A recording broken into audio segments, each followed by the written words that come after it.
ભારતની વિદ્યા મંદિર સોસાયટી સંચાલિત શશિકલા હીરાલાલ દોરીવાલા બાલ ભવન તથા રામાલાલ બગડિયાએ અંગ્રેજી પ્રાથમિક માધ્યમિક શાળા દ્વારા આનંદોત્સવ અને 2025નું ભવ્ય આયોજન કરવામાં આવ્યું હતું.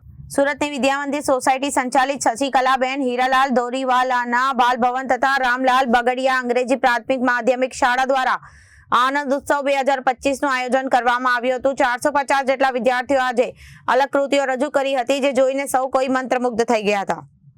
આજે યોજાયેલા વાર્ષિક ઉત્સવ કાર્યક્રમમાં થીમ બેઝ યોજાયો હતો કે જેમાં જનરલ અવેરનેસ મુખ્ય વિષય હતો અને વિદ્યાર્થીઓ અને બાળકોમાં જનરલ અવેરનેસ ખૂબ જરૂરી છે, જેમાં પર્યાવરણની જાળવણી કરવી, આપણી સંસ્કૃતિ જાળવવી રાખવી, તેનું સન્માન કરવું. આજના બાળકો જે મોબાઈલ પ્રત્યે વધારે આકર્ષિત રહે છે, તેમને મોબાઈલથી દૂર કેવી રીતે રાખી શકાય તે હેતુથી વિદ્યાર્થીઓને તૈયાર કરવામાં આવ્યા હતા. વિદ્યાર્થીઓ દ્વારા લોકોને મેસેજ આપવામાં આવ્યો હતો. મોબાઈલ અને અન્ય ડિવાઇસથી દૂર રહી પરિવાર અને મિત્રો સાથે રહીને પણ સારી રીતે દિવસ પસાર કરી શકાય છે. આ યોજાયેલા કાર્યક્રમમાં મોટી સંખ્યામાં વિદ્યાર્થીઓ અને તેમના માતા પિતા ઉપસ્થિત રહ્યા હતા અને બાળકોની અદ્ભુત કૃતિઓ નિહાળી તેઓ મંત્રમુગ્ધ થઈ ગયા હતા. મારું નામ ફાલ્ગુની જોશી છે.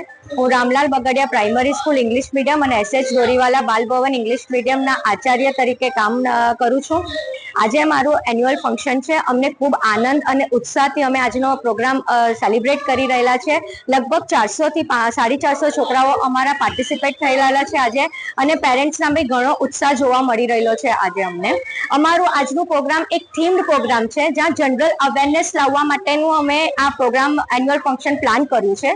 જેમાં જનરલ અવેરનેસ એટલે આજકાલના છોકરાઓમાં જનરલ અવેરનેસ લાવવી બહુ ખૂબ જરૂરી છે. નાની નાની બાબતોમાં, જેમ કે નેચરનું કેર કરવું, કલ્ચરનું રિસ્પેક્ટ કરવું.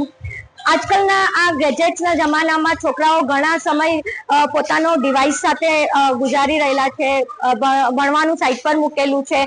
તો આજના અમારા છોકરાઓ એ મેસેજ સાથે પરફોર્મ કરી રહ્યા છે કે they are giving up the device and they will spend the more time in sum inward or outward activities like indoor games, playing indoor games, outdoor games, or fulfilling their hobbies.